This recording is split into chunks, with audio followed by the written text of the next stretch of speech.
Welcome to my channel teaching by Lovleen. आज हम class 9th की बुक इकोनॉमिक्स का chapter first the story of village Palampur का part second पढ़ने जा रहे हैं। जिसने भी अभी तक पार्ट फर्स्ट नहीं देखा मेरी वीडियो का, वो मेरे चैनल में जाकर पहले पार्ट फर्स्ट देखो। और ये चैप्टर बहुत इंटरेस्टिंग है। मुझे तो ये चैप्टर बहुत इंटरेस्टिंग लग रहा है। आई होप आपको भी लग रहा होगा। इसको कमेंट बॉक्स में बताइए कि आपको ये चैप्टर इंटरेस्टिंग लगा या नहीं। वीडियो को शुरू करने से पहले आप मेरे चैनल को सब्सक्राइब कर लीजिए और इस वीडियो को लाइक कर दीजिए। चलिए शुरू करते हैं। तो आज हम पढ़ेंगे how is land distributed between the farmers and Palampur. इसमें बताया गया है कि जो लैंड है वो फार्मिंग के लिए बहुत इम्पोर्टेंट फैक्टर है। Unfortunately not all the people engage in agriculture have sufficient land. और एग्रीकल्चर के लिए सबके पास सफिशिएंट लैंड, मतलब सबके पास लैंड नहीं है एग्रीकल्चर करने के लिए। कुछ ऐसे भी लोग हैं जो लैंडलेस हैं। पालमपुर में 1/3 यानी कि 450 फैमिलीज़ जो है वो लैंडलेस है, उनके पास बिल्कुल लैंड ही नहीं है। और 150 फैमिलीज़ जो सी हैं दलित, जिनके पास कल्टीवेशन यानी कि एग्रीकल्चर करने के लिए लैंड नहीं है। और जो रिमेनिंग फैमिलीज़ रह गई हैं उनके पास खुद की लैंड है। 240 जो सी फैमिलीज़ हैं उनके पास कल्टीवेशन करने के लिए लैंड्स तो है, जगह तो है, लेकिन 2 हेक्टेयर से कम है। और उनके पास इतनी सफिशिएंट लैंड नहीं है तो वो अपनी फैमिली का खर्चा नहीं चला पाते। आगे हम इस बॉक्स में एक फार्मर की कहानी सुनेंगे जिसका नाम है गोविंद। इन 1960 में गोविंद नाम का एक फार्मर था जो कि 2.25 हेक्टेयर की ज़मीन पर रहता था और वो ज़मीन अनइरिगेटेड थी।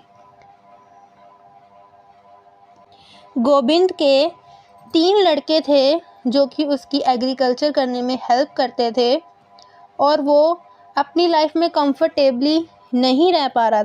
वो अपने खाने पीने का खर्चा जो वो गाय का दूध बेचकर कमाते थे सिर्फ उससे ही करते थे। और जो सा वो एग्रीकल्चर करते थे वो उसका पैसा उनको नहीं मिल पाता था क्योंकि वो उसी में ही चला जाता था। कुछ सालों बाद गोविंद की डेथ हो गई और जो उसके 3 लड़के थे उन्होंने वो लैंड आपस में बांट ली 3 हिस्सों में। सबके हिस्से में 0.75 हेक्टेयर की ज़मीन आई थी।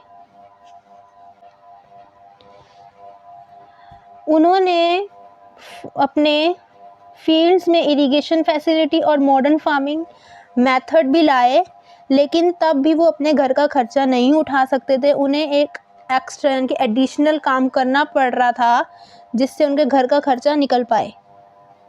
इस पिक्चर में दिखाया गया है कि जो छोटे छोटे फार्म्स हैं उनको फार्मर्स कैसे कल्टीवेट कर रहे हैं। और जो विलेज का हाफ ऑफ एरिया था वो छोटे छोटे प्लॉट से यानी कि लार्ज और छोटे प्लॉट से कवर था। जैसे कि इस पिक्चर में दिखाया गया है कि कुछ छोटे प्लॉट्स हैं और कुछ बड़े बड़े प्लॉट्स हैं। जैसे कि ये छोटे छोटे से प्लॉट्स हैं, इसमें ये स्मॉल फार्मर्स के लिए होते होंगे। और जो उनसे ये बड़े प्लॉट्स हैं, ये जो लार्ज फार्मर थे जो रिच थे, ये उनके प्लॉट्स हैं। पालमपुर में 3 तरह के फार्मर्स थे जो थे मीडियम तरह के फार्मर्स, और जो लो क्लास थे और जो रिच थे। पालमपुर में 60 फैमिलीज़ थी जिसमें से मीडियम और लार्ज फार्मर्स थे उनके पास 2 हेक्टेयर की लैंड थी। 2 हेक्टेयर तक की लैंड थी जिस पे वो अपनी हार्वेस्टिंग कर सकते थे। और जो उनसे लार्ज बिग फार्मर्स थे उनके पास 10 हेक्टेयर तक की भी या उससे भी ज़्यादा तक की ज़मीन थी। जैसे गाइस इसमें देख सकते हो, जैसे जो मीडियम और लार्ज फार्मर थे उनके पास 2 हेक्टेयर तक की ज़मीन थी। और जो उनसे बिग फार्मर थे, रिच, उनके पास बड़ी बड़ी ज़मीनें थी, 10-10 हेक्टर्स की या इससे भी ज़्यादा, 20 तक की। तो ऐसे ही सारे प्लॉट्स बने हुए थे विलेजेस में, जैसे ऊपर पिक्चर में भी दिखाया गया है। नेक्स्ट हम पढ़ेंगे who will provide the labour. इसमें बताया जो से स्मॉल फार्मर्स थे वो अपनी लैंड को हार्वेस्ट खुद करते थे या उनकी फैमिली के मेंबर्स करते थे, उनके पास लेबर रखने के लिए पैसे नहीं थे। और जो से मीडियम और लार्ज फार्मर्स थे उनके पास लेबर रखने के लिए पैसे थे, तो वो दिहाड़ी पे मज़दूर रखते थे। जो लार्ज फार्मर्स की फील्ड्स में, उनके खेतों में जो काम करते थे वो स्मॉल फार्मर्स होते थे, जैसे कि जिनके पास अपनी लैंड नहीं है वो उनकी लैंड पर आकर काम करते थे दिहाड़ी पे। और जो स्मॉल फार्मर्स थे जिनका अपने खेतों पे काम करके कुछ नहीं बनता था तो वो दूसरों के खेतों पे भी काम करने आते थे, और जो उनसी वो फसल उगती थी उस पर उनका राइट नहीं होता था। जो खेतों में काम करते थे फार्मर्स, उनको इसके बदले में वेजिस यानी कि पैसे दिए जाते थे उनके काम के लिए, जैसे कैश और इन काइंड मतलब कि उनको उसी खेत में से थोड़ी सी क्रॉप दे दी कि ये क्रॉप ले जाओ, ये उनकी एक तरह से वेजिस हो गई। या फिर उनको एक टाइम का खाना खिला दिया, ऐसे उनसे काम करवाया जाता था। और ऐसा नहीं है, हर जगह ऐसे होता था। कुछ स्टेट्स में कई लोग काम के बदले पैसे देते थे, कई काम के बदले खाना दे देते थे, क्रॉप्स दे देते थे। हर जगह अलग अलग सिस्टम था। और कई जो फार्मर्स होते थे उनको दिहाड़ी पे रखा जाता था, जैसे कि जब भी हार्वेस्टिंग करते थे, कुछ करते थे, तो थोड़े बहुत फार्मर्स होते थे कि जो खेती करने आते थे। बाकी जो उनसे फार्मर्स होते थे उनको तब रखा जाता था जब कोई सीज़न आता था फसल काटने का, तब ज़्यादा फार्मर्स रखे जाते हैं। अगर कोई सीज़न नहीं होता तब फार्मर्स की ज़रूरत ही नहीं होती है, तो थोड़े बहुत फार्मर्स ही होते हैं। और आगे हम एक और फार्मर की स्टोरी सुनने जा रहे हैं जिसका नाम है डाला। Dala is a landless farm labour वो work on daily wages. Dala एक लैंडलेस, जिसके पास लैंड नहीं है, वो वाला फार्मर है, वो डेली वेजेस के लिए काम करता है पालमपुर में। डाला एक लैंडलेस फार्मर था, इसलिए उसको कभी काम मिलता था, कभी कहीं मिलता था, कभी कहीं मिलता था। उसकी कोई परमानेंट जगह नहीं थी। और जो गवर्नमेंट है उन्होंने एक डेली वेजेस फिक्स किए हुए हैं लेबर के लिए कि उनको एक दिन में उनके काम के लिए 115 रुपीज़ दिए जाएंगे अकॉर्डिंग टू 2011। पर जो डाला है उसको सिर्फ 80 रुपीज़ ही दिए जाते थे उसके काम के लिए। जो फार्मर्स हैं उनको कम वेजेस पर काम करना ही पड़ता था, क्योंकि वहाँ पर बहुत सारे फार्मर्स थे, इसलिए कंपटीशन भी बहुत ज़्यादा था। इसलिए जो फार्मर्स हैं वो कम वेजेस पर काम करने के लिए भी मान जाते थे। जिनको काम नहीं मिल रहा, ना मिलने से अच्छा अगर थोड़े से वेजेस मिल रहे हैं तो वही अच्छा है, इसलिए वो कम वेजेस पर भी काम करने के लिए तैयार हो जाते थे। जो डाला है वो कंप्लेन करता है अपनी सिचुएशन के बारे में रामकली से, वो उसको बताता है। रामकली एक उसके साथ काम करने वाली, वो भी एक लेबर ही है जो उसके साथ काम करती है, खेती करती है, वो उसको अपनी सिचुएशन बताता है। वो दोनों अपने गांव में पुअरेस्ट विलेजर्स हैं। नेक्स्ट हमारा टॉपिक है the capital needed in farming. Capital हम एक तरह से पैसे को भी कह सकते हैं या इन्वेस्टमेंट।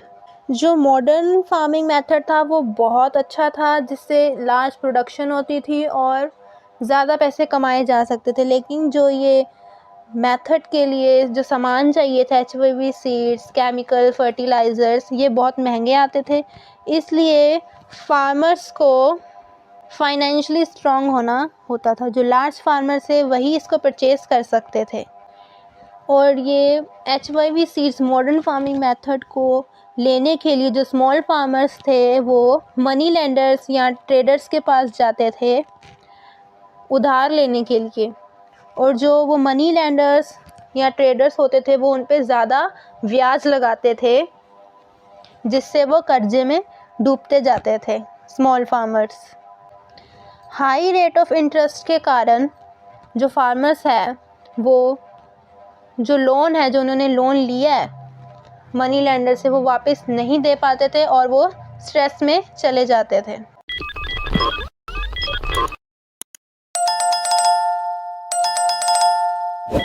और यहाँ पर दो फार्मर्स की बीच की बात, जो वो बातें कर रहे हैं उनके बीच की बातें हमें बताई जा रही हैं।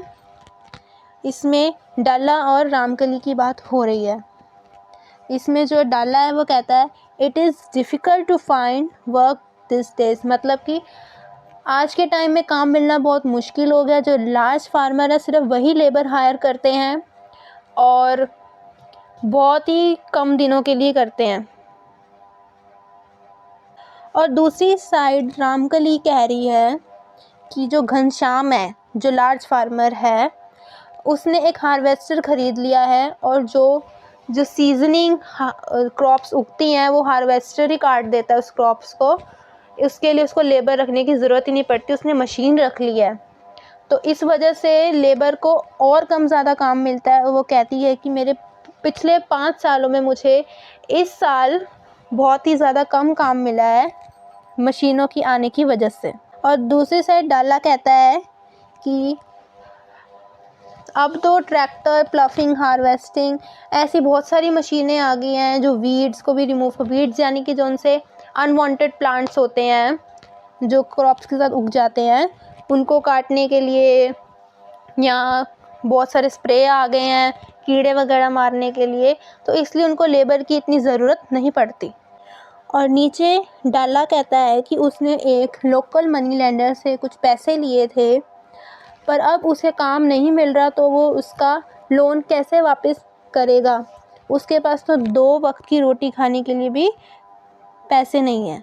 और दूसरी साइड रामकली इस बात का रिप्लाई देते हुए कहती है कि मैंने सोचा है कि इस साल मैं ब्रिक मेकिंग यानी कि जहाँ पर ईंटें वगैरह बनती है वहाँ पर काम करूँगी, क्योंकि ये फार्मिंग सेक्टर में उसे काम नहीं मिल रहा। और रामकली कहती है कि मेरी सिचुएशन भी इतनी अच्छी नहीं है, क्योंकि मैंने भी बहुत सारा लोन लिया है मनी लेंडर से और मैंने भी लोन अभी तक नहीं चुकाया, इसलिए मुझे कोई भी मनी लेंडर और लोन देने के लिए तैयार नहीं है। और इस बॉक्स में हमें सविता नाम की फार्मर की एक कहानी सुनाई जा रही है, जिसमें वो कह रही है कि जो सविता एक स्मॉल फार्मर है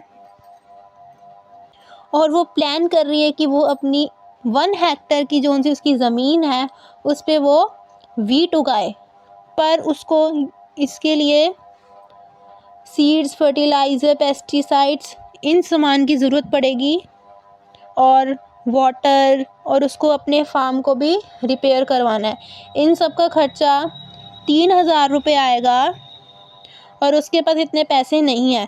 तो उसने डिसाइड किया कि वो तेजपाल सिंह से, जो कि एक मनी लेंडर है, उससे, सॉरी वो लार्ज फार्मर है, वो उससे लोन लेगी। तेजपाल उसे लोन देने के लिए तैयार हो गया, लेकिन उसने कहा है कि वो हर महीने 24% इंटरेस्ट लेगा, जो कि बहुत हाई इंटरेस्ट है। सविता ने उसको प्रॉमिस किया कि वो सीजनल यानी कि जब हार्वेस्टिंग डे, जब फसल काटने का दिन आएगा, तब वो उसके फार्म में जाकर भी काम करेगी 35 रुपीस में। सविता जानती कि ये काम बहुत मुश्किल है उसके लिए करना, क्योंकि और ये वेजेस भी बहुत लो हैं। सविता जो है वो अपने खेतों में भी काम करेगी, तेजपाल सिंह के खेत में भी जाके काम करेगी, और साथ ही साथ वो एक मदर भी है और उसके 3 बच्चे भी हैं। और इसलिए उसकी हाउस होल्ड यानी कि घर की रिस्पॉन्सिबिलिटीज़ भी बहुत हो गई।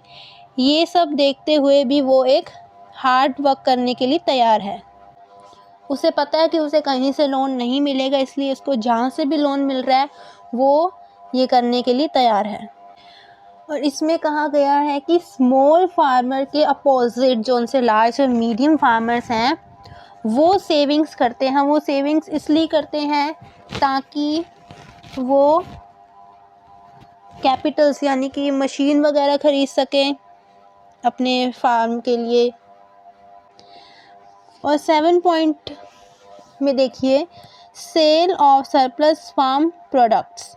इसमें कहा गया है कि अब सपोज़ कीजिए कि एक फार्मर है, वो वीट यानी कि आटे की खेती करना चाहता है, जिसके लिए उसको थ्री फैक्टर ऑफ प्रोडक्शन की ज़रूरत होगी। हमारे 3 फैक्टर ऑफ प्रोडक्शन क्या थे? Land, labour and physical capital. तो वो ये सब करके 3 फैक्टर से वो अपनी वीट की हार्वेस्टिंग भी कंप्लीट कर लेगा और फिर वो वीट की इतनी सरप्लस हार्वेस्टिंग करके फार्मर उस वीट का क्या करेगा? जो लार्ज फार्मर होगा वो क्या करेगा? पहले तो वो अपनी फैमिली के लिए थोड़ा सा पार्ट निकाल लेगा वीट का, क्योंकि फैमिली की कंजप्शन के लिए, और जो उनका सरप्लस अमाउंट ऑफ उसके पास जो बचेगी वीट, वो उसको मार्केट में बेच देगा। लेकिन जो स्मॉल फार्मर है जैसे सविता, गोविंद, उसके सॉन्स से जो बच्चे थे 3, उनके पास तो है ही छोटी ज़मीन और उनके पास प्रोडक्शन की अमाउंट भी बहुत कम है, तो वो लिटिल अमाउंट ही अपने पास रखेंगे और जो उनसे उनके पास ज़्यादा होगी वो उसे मार्केट में बेच देंगे। जो उनसे स्मॉल और लार्ज फार्मर्स हैं वो दोनों अपनी वीट मार्केट में बेच देंगे और उस वीट को कौन ख़रीदेगा? ट्रेडर्स ख़रीदेंगे। जो ट्रेडर्स हैं वो उस वीट को शॉपकीपर्स को सेल कर देंगे टाउन्स एंड सिटीज़ में। जो तेजपाल सिंह लार्ज फार्मर था, उसके पास 350 क्विंटल्स वीट थी, जो कि बहुत ज़्यादा थी, और वो इस वीट का सरप्लस अमाउंट है वो रायगंज की मार्केट में बेच देता था और बहुत अच्छी कमाई करता था। तो तेजपाल सिंह इस कमाई का क्या करता था? जो तेजपाल सिंह है वो कुछ पैसे बैंक अपने अकाउंट में जमा करा देता था और कुछ सविता जैसे जो उनसे लोन मांगते थे स्मॉल फार्मर्स, उनको लोन देता था। और तेजपाल सिंह अपनी सेविंग्स जो उनसे वर्किंग कैपिटल के लिए जोड़ता रहता था। तेजपाल सिंह उसने सोचा कि वो एक ट्रैक्टर ख़रीदेगा अगले साल, जो कि एक फ़िक्स कैपिटल है। फ़िक्स कैपिटल हमने पढ़ी थी, जो कि मैनी ईयर्स यानी कि बहुत साल तक चलती है, इतनी जल्दी ख़राब नहीं होती। Like buildings, machines. वो इसलिए अपने पैसे सेव कर रहा था कि वो अगले साल कोई मशीन, ट्रैक्टर ऐसा कुछ ले पाए। तेजपाल जैसे कुछ लार्ज फार्मर्स और मीडियम फार्मर्स बहुत ज़्यादा कमाई करते थे, जो कि फिर अपने पैसे सेव करते थे कि वो नेक्स्ट ईयर कैपिटल या कोई फिक्स कैपिटल ले पाएँ। और साथ ही साथ वो कुछ फार्मर्स इसलिए भी पैसे जमा करते थे कि वो एक कैटल यानी कि गाय वगैरह पाल सके, जिससे वो उनके दूध से भी कमाई कर सके, दूध बेचकर, या ट्रक्स वगैरह शॉप कोई खोल ले, जैसे जो कि नॉन फार्मिंग एक्टिविटी में आती है। अगर वो कोई एक शॉप खोलेंगे तो वो उससे भी कमाई कर सकते हैं, साथ ही साथ वो फार्मिंग भी करेंगे और अपनी शॉप भी खोलेंगे। नेक्स्ट हम पढ़ेंगे नॉन फार्मिंग एक्टिविटीज़ इन पालमपुर। फर्स्ट है हमारा dairy, the other common activity. जो डेयरी है वो बहुत कॉमन एक्टिविटी है पालमपुर की फैमिलीज़ में। जो वहाँ के लोग हैं उन सब ने बफेलोज़ यानी कि काव वगैरह पाली हुई हैं, और जो वो अपनी गाय भैंसों को बाजरा, ग्रास, जो कि मैंने आपको पहले भी बताया था, जो बाजरा ग्रास जो इनका वेस्ट बच जाता है, जैसे कि पत्ते हो गए, वो इनके खाने के काम आ जाते हैं।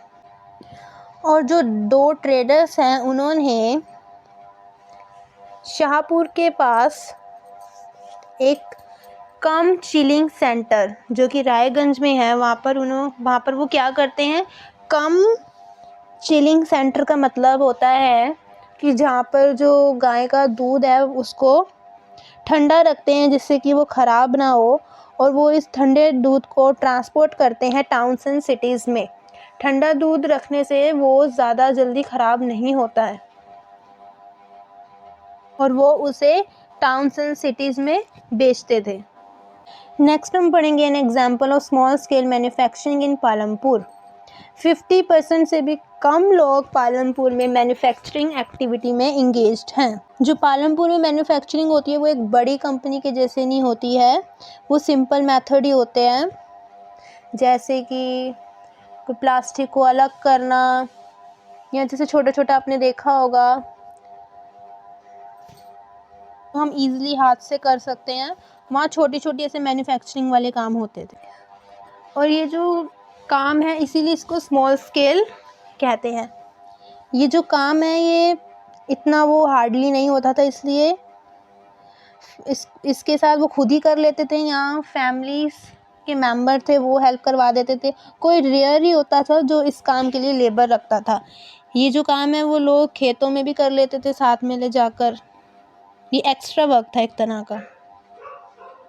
और इस बॉक्स में हमें एक और फार्मर की स्टोरी बताई है, मिश्री लाल, जिसके पास एक मैकेनिकल मशीन थी शुगर कैन को क्रशिंग करने के लिए, जो कि इलेक्ट्रिसिटी से चलती थी। पहले वो शुगर कैन को क्रश करता था बुलक से, और अब उसके पास मशीन है।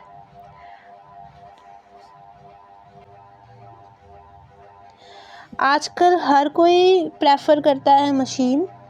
जो मिश्री लाल है वो फार्मर से शुगर कैन लाता था और जैगरी यानी कि गुड़ बनाता था, और वो ये गुड़ बनाकर शाहपुर में बेचता था, और इससे उसकी थोड़ी बहुत कमाई हो जाती थी।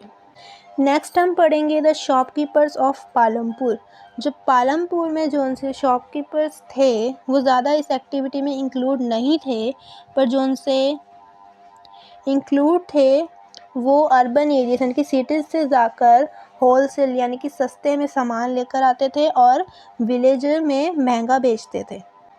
और इसमें लिखा है कि आपने देखा ही होगा कि जो विलेज में है स्मॉल जनरल स्टोर्स होते हैं, छोटी छोटी दुकानें होती हैं जहाँ पर महंगी चीज़ें बेची जाती हैं, जैसे कि rice, wheat, sugar, T, oil, biscuit, shop, toothpaste, batteries and etcetera.